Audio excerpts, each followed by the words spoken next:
अस्सलाम वालेकुम। Voice of America का प्रोग्राम है खबरों से आगे और मैं हूं खालिद हमीद।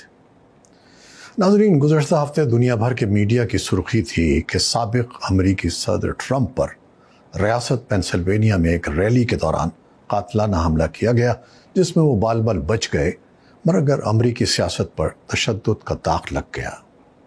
और अब ये गौर किया जा रहा है कि यह हमला क्यों और कैसे हुआ, हमलावर वहाँ तक कैसे पहुँच गया और उस वक्त सिक्योरिटी क्या कर रही थी। कांग्रेस के अरकान सीक्रेट सर्विस से इस सिलसिले में समातों के जरिए जवाब तलबी की तैयारी कर रहे हैं, जबकि सीक्रेट सर्विस की डायरेक्टर किम्बरली चैटल 22 जुलाई को एक समात के दौरान कानून साजों के सवालों के जवाब देंगी। यहाँ ये बताते चलें कि सीक्रेट सर्विस की बुनियादी जिम्मेदारी मौजूदा और साबिक सदूर, उनके अहल खाना और अमरीकी हुकूमत के दीगर आला अहदेदारों की हिफाजत करना है। महकमा होमलैंड सिक्योरिटी सीक्रेट सर्विस की निगरानी करता है। इदारे के सरबराह आलेजांद्रो मैयोरकास ने ट्रंप पर हमले को एजेंसी की नाकामी करार दिया है। उनका मजीद कहना था कि हम एक गैर जानिबदार जायजे के जरिए तज्जिया करने जा रहे हैं कि ये कैसे हुआ, क्यों हुआ, और ये यकीनी बनाने के लिए सिफारिशात और नताइज मुरतब करेंगे कि ऐसा वाक़या दोबारा ना हो। ABC न्यूज़ के साथ एक और इंटरव्यू में मैयोरकास ने कहा कि एक बंदूक बरदार के लिए, जिसकी शनाख्त 20 साला थॉमस मैथ्यू क्रूक्स के नाम से हुई है, मुमकिन नहीं था कि वो ट्रंप पर एक ताकतवर असलहे से 8 गोलियां फायर करता, जैसा कि उसने करीब ही वाक़ई एक कमर्शियल इमारत की छत से किया था। पेंसिल्वेनिया के एक छोटे से कस्बे बटलर में गुज़श्ता हफ्ते की शाम साबिक़ सदर जलसागाह के जिस स्टेज पर तकरीर कर रहे थे, वो मुसल्लह शख्स से तकरीबन 150 मीटर के फासले पर था। सीक्रेट सर्विस के एहलकारों ने जब ट्रंप को तहफ़्फ़ुज़ फराहम करने के लिए अपने हिसार में लिया तो एक गोली उनके दाएं कान को लग चुकी थी और खून बहकर उनके चेहरे पर आ रहा था। फायरिंग से जलसागाह में मौजूद एक शख्स हलाक हो गया, जबकि 2 शदीद जख्मी हुए जो अस्पताल में दाखिल हैं।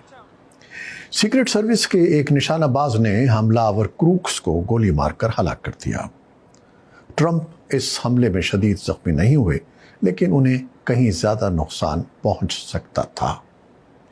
सीक्रेट सर्विस के सरबराह मैयोरकास का कहना था कि अभी ये वाज़ेह नहीं है कि सियासी जलसे में सिक्योरिटी की नाकामी के जायजे की क़यादत हुकूमत से बाहर कौन सी तंजीम करेगी, ताहम ये जायज़ा बहुत जल्द होगा।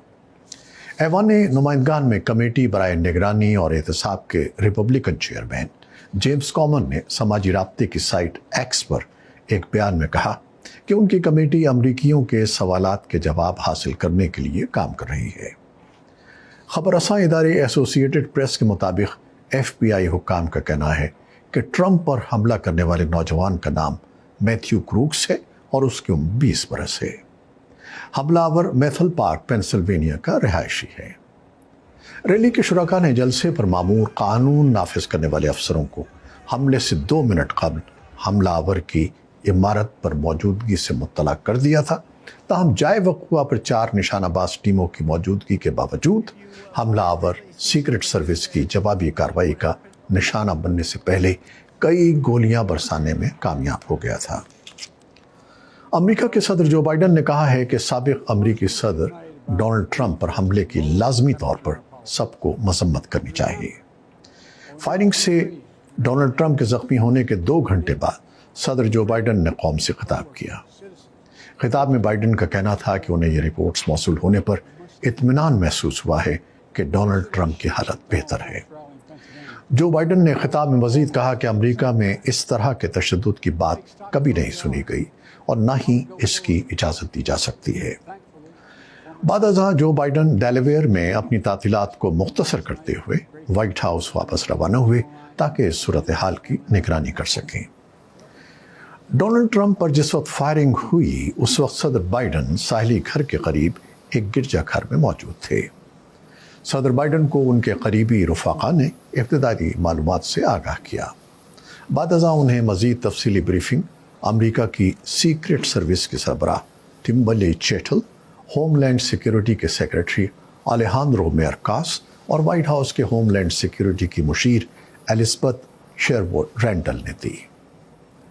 فائرنگ کے بعد کئی ریپبلکنس نے اس واقعے کا ذمہ دار جو بائیڈن اور ان کے حامیوں کو قرار دینا شروع کر دیا، اور اس کا جواز یہ دیا گیا کہ وہ ٹرمپ پر مسلسل حملے کرتے ہوئے انہیں جمہوریت کے لیے خطرہ قرار دیتے رہے ہیں، جس سے ایک زہر آلود ماحول پیدا ہوا ہے۔